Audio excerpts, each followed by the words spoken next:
सबसे पहले मैं आपको गेम ऑफ थ्रोन्स की कुछ बातें बता देती हूँ। जैसे एशिया है या अलग अलग मुल्क है जिसमें इंडिया, पाकिस्तान, बांग्लादेश वगैरह शामिल हैं, वैसे गेम ऑफ थ्रोन भी एक अलग दुनिया है जिसका कॉन्टिनेंट यानी सबसे बड़ा किंगडम वेस्टरोस है। इसके अलावा बाकी यहाँ टोटल 7 किंगडम्स राज्य हैं। हर किंगडम को अपना अपना लॉर्ड संभालता है और इन 7 किंगडम्स को संभालने वाला किंग राजा होता है। अब शुरुआत होती है कुछ नाइट्स को दिखाने से। असल में वेस्टरोस के चारों तरफ एक बड़ी सी दीवार है जो दूसरी तरफ रहने वाले लोगों, जंगली जानवरों और शैतानी ताकतों को यहाँ आने से रोकने के लिए बनाई गई है और ये नाइट्स इस दीवार पर पहरा देते हैं। अब ये नाइट्स फिर दीवार की दूसरी तरफ जाते हैं चक्कर लगाने। जहाँ का अजीब नजारा देखकर वो दंग रह गए क्योंकि वहाँ पर बहुत सारी लाशें एक डिजाइन में पड़ी हुई थी। लाशों की हालत बहुत खराब थी। फिर अचानक वो लाशें अपने आप ही जिंदा हो जाती है। उनका चेहरा सफेद, आंखें नीली रंग की थी, होठों पर खून भी लगा हुआ था जिस वजह से वो बहुत डरावनी लग रही थी। तभी यहाँ एक डरावना सा ज़ॉम्बी जैसा दिखने वाला शैतान आ जाता है जिसे ज़ॉम्बी डीमन कहा जाता है, जो आते ही बड़ी बेरहमी से 2 नाइट्स को मार देता है। तीसरा नाइट ये देखकर काफी डर गया, फौरन वहाँ से भागकर विंटरफेल आ जाता है जो दरअसल वहाँ का एक किंगडम है और ये किंगडम उस दीवार के सबसे पास वाला किंगडम है। जैसे वो नाइट आगे बढ़ा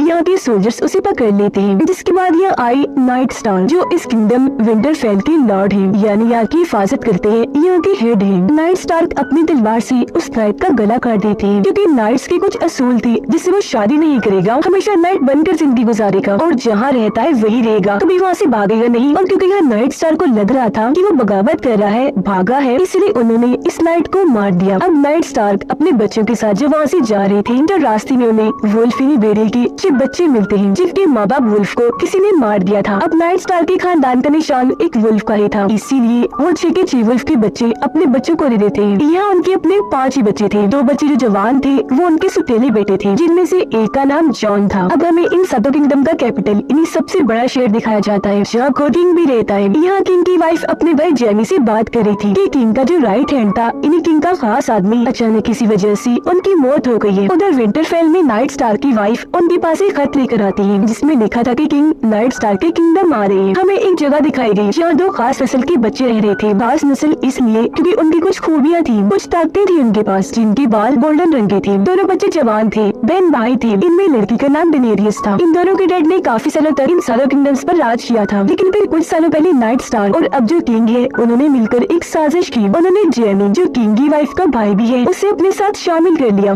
जिस पर जेमी ने डेनेरियस के डैड राजा को मार दिया क्योंकि वो उनका गार्ड हुआ करता था उस टाइम। और अब अपने डैड का बदला लेने के लिए डेनेरियस का भाई अपनी बहन की शादी किंगडम्स के सरदार से करवाना चाहता है क्योंकि उसका मानना था कि अगर मेरी बहन डेनेरियस की शादी सरदार से हो गई तो उसकी इतनी बड़ी फौज मेरी हो जाएगी, जिसके बाद मैं कैपिटल शहर पर हमला करके सभी किंगडम्स का राजा बन जाऊंगा। उधर किंग नाइट स्टार के किंगडम आ ही जाते हैं। किंग के आते ही सभी लोग इज्जत में उनके सामने झुक जाते हैं। यहाँ हमें किंग की वाइफ का एक और भाई दिखाया गया, लेकिन वो बोला था जिसे राजा की वाइफ खास पसंद नहीं करती थी, लेकिन उनका जो भाई था जेमी वो उसे बहुत प्यार करता था। किंग यहाँ इसलिए आई थी ताकि वो नाइट स्टार को अपना राइट हैंड खास आदमी बना ले। यहाँ हमें पता चला कि किंग नाइट स्टार की छोटी बहन से शादी करना चाहते थे, लेकिन नाइट स्टार के बेटे को ये बात पसंद नहीं आई, इसीलिए उसने अपने डैड की बहन को अगवा करके पहले उसके साथ गलत किया और फिर उसे जान से मार दिया, जिस वजह से किंग को बहुत दुख हुआ। अब किंग नाइट स्टार की बहन से तो शादी नहीं कर सके, लेकिन अब अपने बेटे की शादी नाइट स्टार की बेटी से करवाना चाहते हैं। डेनेरियस की शादी सरदार से हो ही गई, लेकिन सरदार का बर्ताव डेनेरियस के साथ खास अच्छा नहीं था। वो उसके साथ काफी बुरा पेश आता था, लेकिन फिर भी दोनों जिंदगी गुजार रहे थे। लेकिन क्योंकि डेनेरियस को सरदार की जुबान समझ नहीं आती थी, इसीलिए वहाँ के लीडर डेनेरियस को 3 तोहफे देता है। पहली चीज थी 3 किताबें जो यहाँ की जुबान की थी। दूसरा था एक आदमी जो अब से डेनेरियस का ट्रांसलेटर बनेगा, यानी वो इन लोगों की जुबान का तर्जुमा करके डेनेरियस को बताया करेगा। और तीसरी चीज थी 3 ड्रैगन के अंडे जो काफी बड़े थे, लेकिन वक्त के साथ साथ पत्थर जैसे बन गए थे।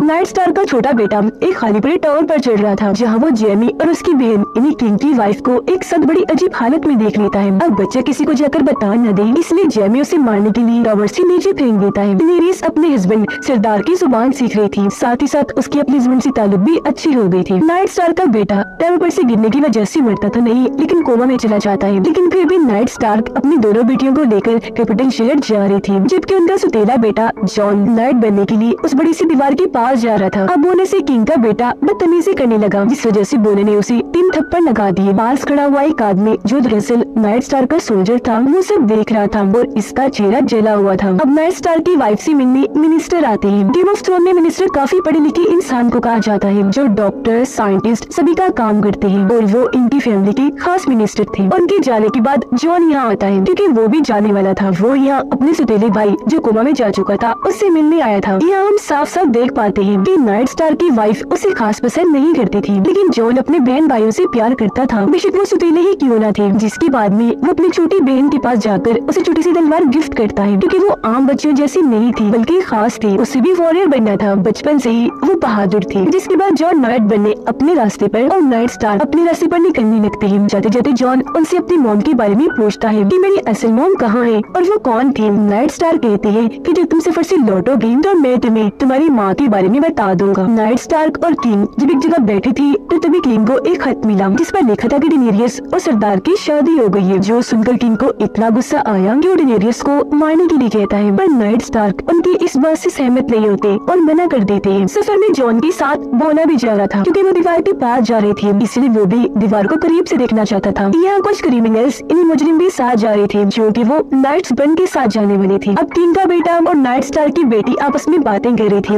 क्योंकि आगे चल के उनकी शादी होने वाली थी। लेकिन यहाँ किंग का बेटा देखता है कि नाइट स्टार की छोटी बेटी एक गरीब लड़के के साथ तलवार से खेल रही है, जो चीज उसे बिल्कुल अच्छी नहीं लगी। वो अपनी तलवार लेकर उस लड़की के चेहरे पर कट लगा देता है। ये देखकर बच्चे को गुस्सा आ गया, क्योंकि वो गरीब लड़का उसका दोस्त था, इसीलिए वो किंग के बेटे जिसके साथ उसकी बहन की शादी होने वाली थी उसे मारने लगते हैं। पर वो खुद को छुड़वा कर नाइट स्टार की बेटी को भी नीचे गिराकर उसे मारने लगता है। पर तभी यहाँ बच्चे का वुल्फ आकर किंग की बेटी के हाथ पर काट लेता है, जिससे वो काफी जख्मी हो गया। तलवार भी उसके हाथ से छूट गई। तब नाइट स्टार की बेटी उसकी तलवार फौरन उठाकर तालाब में फेंक कर यहाँ से भाग जाती है। अब नाइट स्टार का बेटा जो कोमा में था उसे मारने के लिए एक आदमी आता है, जिसके पास खंजर था। इससे पहले वो बच्चे को नुकसान पहुंचाता, यहाँ नाइट स्टार की वाइफ इन्हीं बच्चे की मॉम आकर उसे रोक देती है, क्योंकि इस वक्त वो यहीं छुपी हुई थी। वो उस आदमी से उसका खंजर छीन लेती है। तभी यहाँ उनका वुल्फ आकर उस आदमी की गर्दन पर काट लेता है, जिससे उसका इतना खून बहता है कि मौके पर ही उसकी मौत हो जाती है। इस वजह से नाइट स्टार की वाइफ को भी अजीब लगने लगा और वो अपने हस्बैंड नाइट स्टार से मिलने के लिए निकल जाती है। अब क्योंकि नाइट स्टार की बेटी की वुल्फ ने किंग की बेटी को काटा था, इसीलिए वो उसे वहाँ से भगा देती है ताकि कोई उसके वुल्फ को मार न दे। पर सिपाही उसे पकड़कर किंग के पास ले जाते हैं। यहाँ किंग का बेटा और खुद उसकी बहन झूठ बोल देते हैं कि इसकी वुल्फ ने किंग की बेटे को बिना बात के ही काटा है। वो ये नहीं बताते कि किंग के बेटे ने भी काफी बुरा किया था। वो अपनी बहन को झूठ बोलता हुआ देखकर नाइट स्टार की छोटी बेटी काफी गुस्से में आ जाती है, इसीलिए वो अपनी बहन को मारने लगती है। तो यहाँ किंग सजा सुनाती है कि नाइट स्टार की छोटी बेटी का जो वुल्फ है उसे मार दिया जाए। पर क्योंकि उसने तो पहले अपनी वुल्फ को भगा दिया था, तो किंग कहती है तो फिर उसकी बड़ी बहन की वुल्फ को मार दो। इसीलिए अब नाइट स्टार को जाकर अपनी बड़ी बेटी की वुल्फ को मार देते हैं। कुछ देर में नाइट स्टार कैपिटल शहर पहुँच जाते हैं, जहाँ उन्हें मिलने के लिए कौंसिल बुलाया जाता है। यहाँ उनकी मुलाकात इनके भाई एक लॉर्ड जो सारा बिजनेस संभालते हैं उनसे और एक रिपोर्टर लॉर्ड से होती है, जिन्होंने अलग अलग जगह पर अपनी खबरें छोड़े हुए थी, जो सारी जानकारी लाकर किंग को देते हैं। एक बूढ़ा आदमी भी उनसे मिलता है जो यहाँ के मास्टर है। अब डेनेरियस को पता चलता है कि वो माँ बनने वाली है और उसका जो ट्रांसलेटर है वो सारी खबरें किंग तक पहुँचाता है। खत के जरिए उसने किंग को बताया था कि डेनेरियस की शादी सरदार से हो गई है। जॉन भी दीवार के पास पहुँच गया था, जो यहाँ नए बनने वाली वॉरियर्स योद्धा को तलवारबाजी सिखा रहा था। उसके अंकल इन्हीं नाइट स्टार के भाई उसे बताते हैं कि मैं दीवार की दूसरी साइड पर जा रहा हूँ, क्योंकि मैं एक रेंजर हूँ और एक रेंजर ही चक्कर लगाने छानबीन करने दीवार के उस पार जा सकता है। विंटरफेल में नाइट स्टार की उस बेटे की आंख खुल जाती है जो कोमा में चला गया था। होश में आने पर उसे पता चलता है कि मेरी दोनों टांगे खराब हो गई हैं। उसे तो ये तक याद नहीं था कि मुझे टावर से गिराया किसने था। नाइट स्टार की वाइफ कैपिटल शहर पहुँच जाती है, जहाँ उनके हस्बैंड थे। वो यहाँ आकर लॉर्ड से मिली, जिसके साथ वो बचपन में रहा करती थी। बचपन में ये लॉर्ड उन्हें पसंद करता था। नाइट स्टार की वाइफ को लगता है कि वो आज भी मुझे पसंद करता है, इसीलिए वो उस पर गुस्सा करती है, क्योंकि वो तो उसे अपना छोटा भाई समझती थी। अब थोड़ी देर में यह नाइट स्टार भी आ जाते हैं। उनकी वाइफ उन्हें वो खंजर दिखाती है, जिसके जरिए उस आदमी ने उनके बेटे पर हमला करने की कोशिश की थी। ये खंजर बहुत ही खास और महंगी स्टील से बना था। इस स्टील को गेम ऑफ थ्रोन में बहुत कीमती माना जाता है। यह लॉर्ड बताता है कि ये खंजर तो होने का है, यानी किंग की वाइफ के भाई का। पर इन चीजों में ज्यादा ना पड़े, इसलिए नाइट स्टार अपनी वाइफ को वापस किंगडम विंटरफेल भेज देते हैं। साथ ही नाइट स्टार्क अपनी छोटी बेटी को तलवारबाजी सिखाने के लिए उसके पास तलवारबाज को भेजते हैं, जो आज से उसे तलवारबाजी सिखाएगा। नाइट स्टार्क की छोटी बेटी जो अभी अभी कोमा से बाहर आया था, उसे एक सपना आता है जिसमें वो 3 आंखों वाली परिंदे को देखता है, लेकिन तभी अचानक उसकी आंख खुल जाती है। उसके सामने सुतीला भाई खड़ा था जो उसे नाइट स्टार्क के बड़े बेटे के पास ले जाने रहा था, और क्योंकि वो बच्चा अभी चल नहीं सकता था तो उसे उठाने वहाँ एक आदमी को बुलाया जाता है। अब कैपिटल शहर में एक टूर्नामेंट मुकाबला रखा गया था, क्योंकि नाइट स्टार्क यहाँ के किंग की राइट हैंड खास आदमी बन गए थे, जबकि खुद नाइट स्टार्क जाकर एक बूढ़े आदमी से मिलते हैं, क्योंकि वो यहाँ सबसे पुराने किंग की राइट हैंड जो बाद में खुद भी किंग बन गए थे उसके बारे में जानने आए थे। जहाँ वो बूढ़ा आदमी बताता है कि किंग की वो राइट हैंड हमेशा एक किताब पढ़ा करते थे, जो किताब वेस्टरोस की तारीख के बारे में है। ये कहकर बूढ़ा आदमी उनके सामने वो किताब भी लेकर आता है, जिसे नाइट स्टार्क भी पढ़ने लगते हैं, क्योंकि वो जानना चाहते थे कि आखिर किंग की वो राइट हैंड इस किताब में इतनी दिलचस्पी क्यों लेती थी। फिर नाइट स्टार्क जाकर एक लड़के से मिलते हैं, क्योंकि राइट हैंड भी इससे बहुत मिलने आया करते थे। यहाँ उसके चेहरे को देखकर नाइट स्टार्क को पता चलता है कि ये लड़का अब वाली किंग का सुतीला बेटा है। खैर टूर्नामेंट शुरू हो जाता है, जहाँ एक जले हुए सोल्जर का भाई और तलवारबाज एक दूसरे के मुकाबले में आते हैं। इनका मुकाबला था कि दोनों ने एक दूसरे को घोड़े पर से गिराना है, और जो भी पहले घोड़े से गिर गया वो हार जाएगा, जिसने गिराया होगा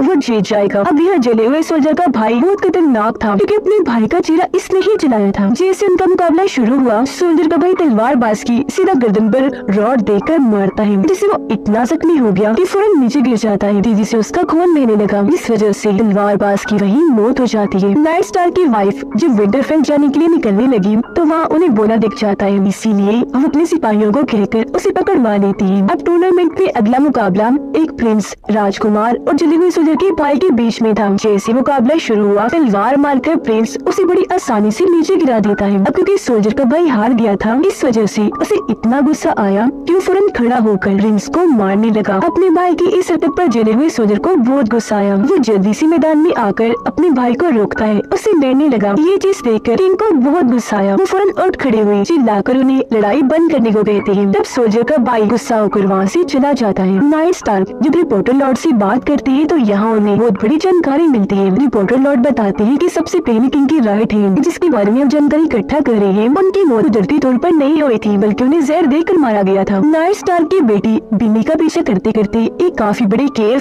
गार में आ गई थी, जहाँ उसे ड्रैगन के बहुत बड़े बड़े स्केलेटन ढांचे पड़े मिलते हैं, क्योंकि जो नाइट स्टार्क का खानदान है वो ड्रैगन पर सवारी कर सकते हैं, उन्हें कंट्रोल कर सकते थे। पर हैरत, अभी तक यहाँ कोई ड्रैगन दिखाई नहीं दिए थे। अब किंग एक काउंसिल बिठाते हैं जिसमें वो नाइट स्टार्क को भी बुला लेते हैं और फौरन डेनेरियस को मारने का हुक्म देते हैं, क्योंकि उन्हें खबर हो गई थी कि वो माँ बनने वाली है। इसीलिए उन्हें डर था कि वो अपने बाकी किंगडम्स के साथ मिलकर कैपिटल शहर पर हमला कर सकती है। पर नाइट स्टार्क इस बात की मुखालफत करते हैं। जब किंग उनकी बात नहीं मानते, जिद पर अड़े रहे, तो वो अपने किंग के राइट हैंड वाला ओहदा छोड़कर वहाँ से चले जाते हैं।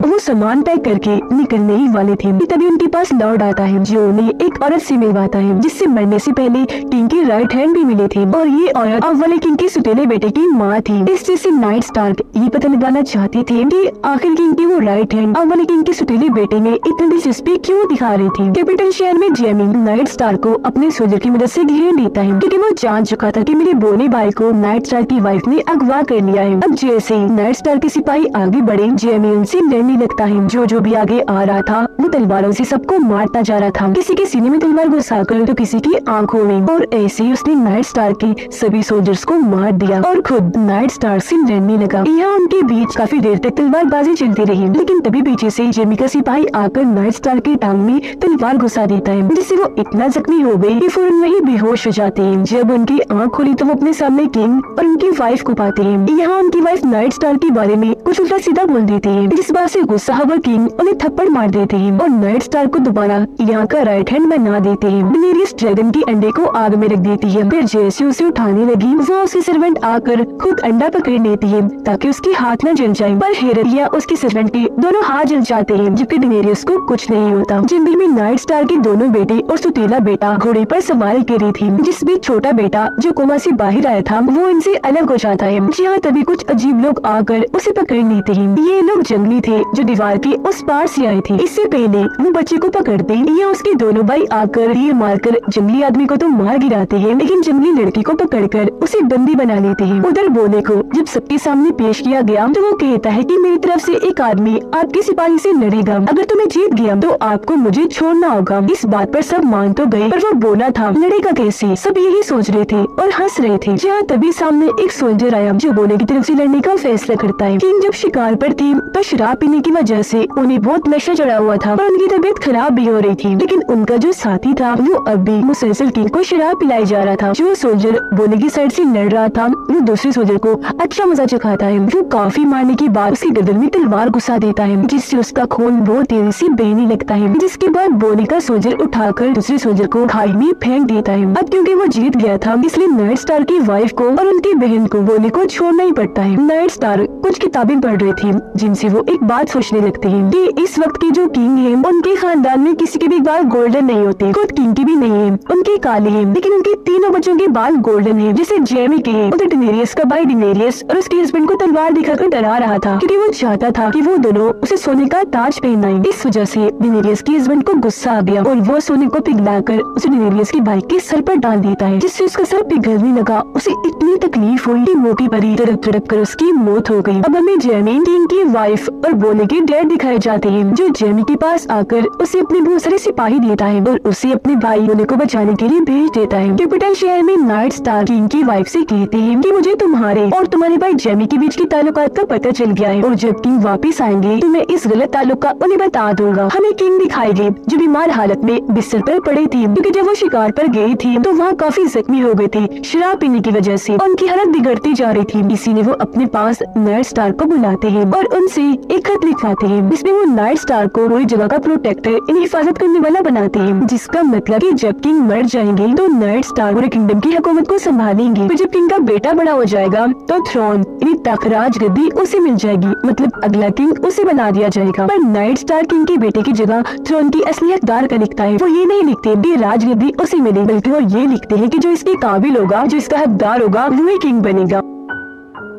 उधर दीवार के पास लॉर्ड कमांडर जो उनको अपना सर्वेंट बना लेता है, जो आज की बात उनकी सेवा करेगा, उनके लिए खाना बनाएगा, जो बात जो उनको काफी बुरी लगी क्योंकि वो एक रेंजर बनना चाहता था। कैपिटल शहर में नाइट स्टार लॉर्ड को अपने पास बुलाते हैं, कहने लगे यहाँ के जो शांति वाले लोग हैं, इन जो सुकून रखने का काम करते हैं, उनको बोलो अब वो मेरा साथ दें। इसके बाद नाइट स्टार को थ्रोन वाले कमरे में किंग का बेटा बुलाता है, जहाँ उसे पता चल गया था कि मेरे डैड इन्हें किंग मारे गए हैं और अब मैं ही वहाँ का किंग हूँ, इसलिए वो राजगद्दी संभाल लेता है। लेकिन तभी यहाँ नाइट स्टार किंग की गार्ड को किंग का लिखवाया गया आखिरी खत दिखाते हैं, जिसमें लिखा था कि नाइट स्टार इस हुकूमत की प्रोटेक्टर तब तक रहेंगे जब तक कि किंग का बेटा बड़ा नहीं हो जाता और थ्रोन राजगद्दी हकदार को ही मिलेगी। पर किंग की वाइफ इस खत पर सहमत नहीं होती, खत को फाड़ देती है। ये देखकर नाइट स्टार वहाँ खड़े शांति वाले लोगों को किंग की वाइफ और उसके भाई जेमी के बीच की ताल्लुकात के बारे में बता देते हैं, पर इस बात से शांति वाले लोगों पर उल्टा ही असर होता है। ये सुनकर उन्हें गुस्सा तो आया, पर उन्होंने नाइट स्टार के सिपाहियों पर ही हमला कर दिया। एक एक करके सबके अंदर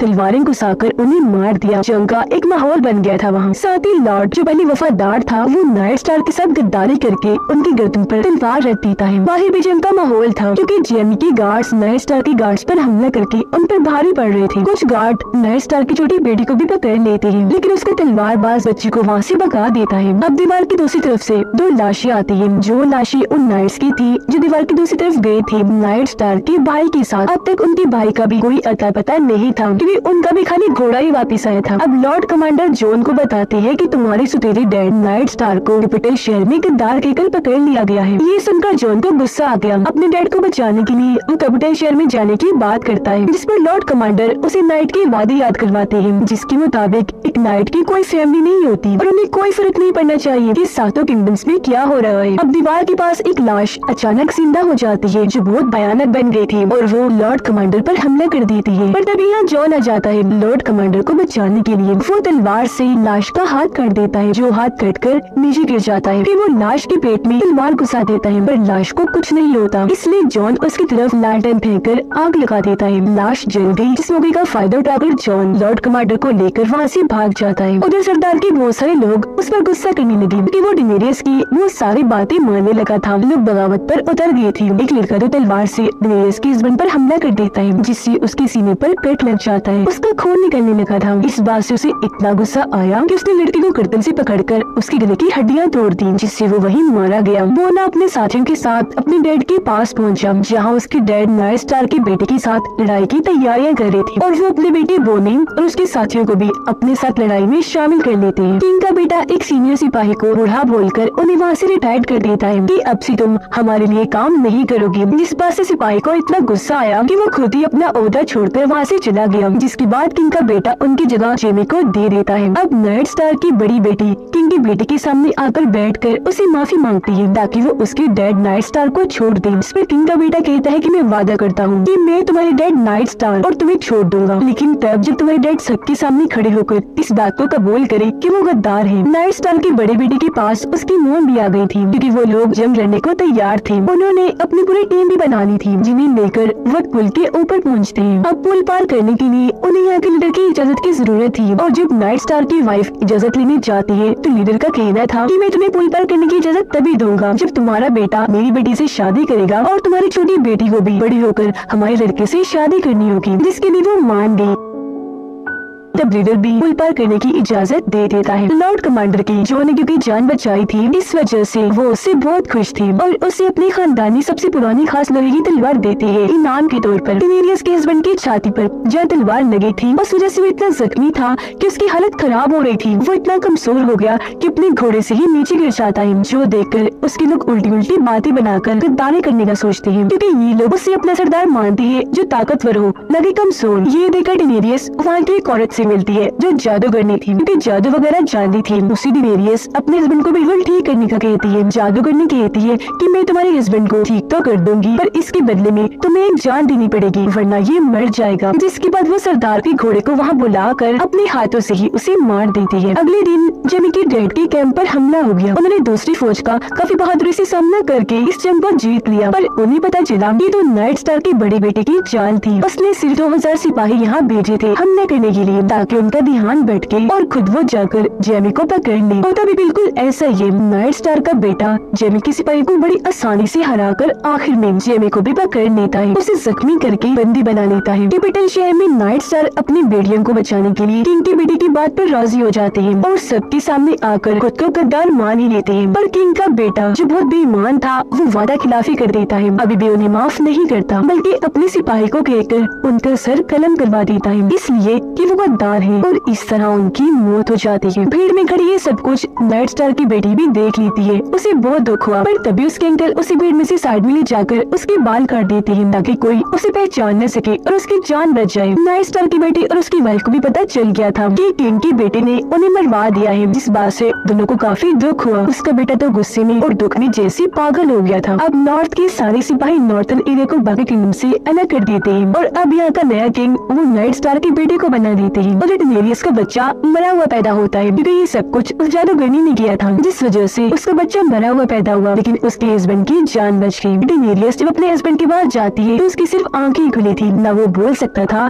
न ही हिल सकता था, यानी वो बिल्कुल एक जिंदा लाश की तरह था। पता चलता है कि ये सब कुछ उस जादूगरनी ने जानबूझ के किया था, क्योंकि उसका हस्बैंड यहाँ के लोगों को परेशान किया करता था। अब क्योंकि वो जिंदा लाश था, तो नाचते हुए डेनेरियस उसके ऊपर तकिया रखी खुद उसे जान से मार देती है, फिर उसकी लाश को जलाने की सारी तैयारियां कर देती है। वो ड्रैगन के अंडों को भी आग में रख देती है और खुद भी उसमें बैठ जाती है। काफी टाइम के बाद जब आग बुझ गई तो लोग वहाँ चेक करने के लिए आए, जो हम बड़ा ही हैरान करने वाला सीन देखते हैं। आग की वजह से उसके सारे कपड़े जल गए थे, पर डेनेरियस को जरा भी कुछ नहीं हुआ था, और तो उसके तीनों अंडों में से ड्रैगन निकलकर बाहर आ गए थे, जो डेनेरियस के कंधे पर आकर बैठ जाते हैं। ये देखकर ट्रांसलेटर काफी हैरान रह गया। वो और कुछ लोग वहाँ डेनेरियस के सामने घुटनों के बल बैठ गए, उसके सामने झुक जाते हैं, क्योंकि वो जान गए थे कि डेनेरियस बहुत खास है। और इसी के साथ पहला सीजन इधर ही खत्म हो जाता है।